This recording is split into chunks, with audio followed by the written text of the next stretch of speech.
Hey guys, my name is Lydia Wren. I'm a fifth grade teacher at College Park Elementary, and I am super excited and a little nervous to show and share this final project with y'all. So, I wanted to start out by talking about my past with personalized learning. This is my second year diving into it. It's a little different this year because I have a student teacher, but last year, I really just kind of got my toes wet with my team. And we were really lucky that we had an admin team that was super supportive of us. They let us just kind of go. They gave us some support with learning how to build progressions. And then, other than that, they were just like, go try and see what works for you guys and what doesn't. And like Gordon Ramsay said, start again. We had to start again so many times and figure out really what was best for our kids.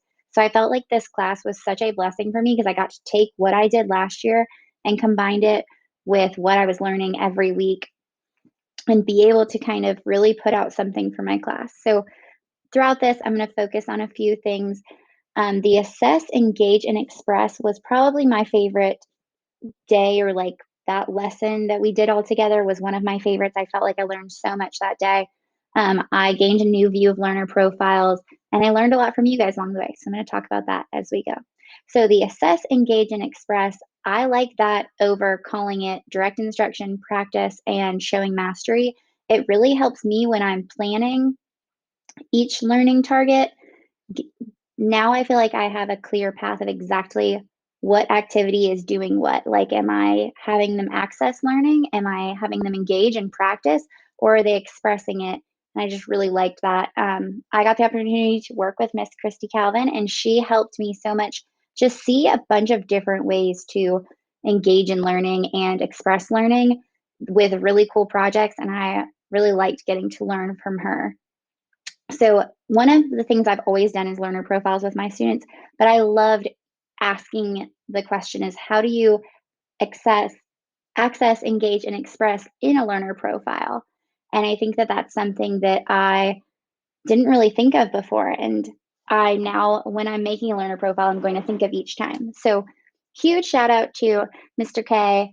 I loved his idea that he used with his class where he taught them different styles of learning. Because when you present to any student, especially he has kindergarten, but even when with my fifth graders, if I ask them, how do you like to learn best? They really don't know how to answer that because they don't know the different forms of learning.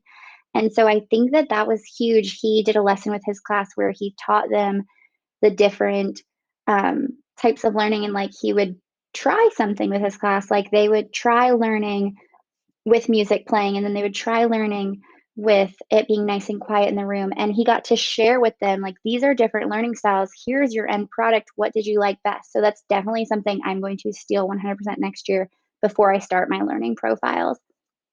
And then another thing that I am going to steal from Miss Brittany, I really loved how I ended up, she shared it with me and then I did it with my class. She did a whole class kind of survey after her learning profiles where she asked questions that directly looked at the assess, engage, and express part of their learning profiles. Um, I think when you do that and you ask those questions, you really build the student ownership in your classroom, and you're asking them, what do you want? Like my friend is here. So when you intentionally are taking that access, engage, and express from their learning profiles and you're putting it into the pathways that best fit them, you're helping them not just be successful, but love learning. And I think that that's one of the most important things. So this was my biggest takeaway, I feel like, from the class is like my formula to a successful, happy student. So if we start with a really strong learning profile, like what we have been learning about through the class with pre-assessments and data collecting all included in there, and then we take that, that helps us get to know and really understand our students, their needs, their interests, their levels. And from there, we can create a classroom with student ownership where we are we're accessing, engaging, and expressing and learning that's at their level and at their interest. When they have ownership in picking what they're interested in, what they want to do, then they're going to be so much more successful, and they're going to want to set goals and reach those goals because they're excited about their learning. They're going to stay accountable and see successes. And overall, I feel like that creates that love and that passion for learning, which makes them want to dive back in and keep learning more. And I just loved that, thinking through all of that. And My final point is I really loved learning from Brittany Benjamin about goal setting and that role that it can play in your learner profile. Overall, I think this class was amazing, but one of the best parts was getting to work with other people and just learn from them. Thanks so much for listening to me talk. I hope I didn't stumble too much. All right. Bye, guys.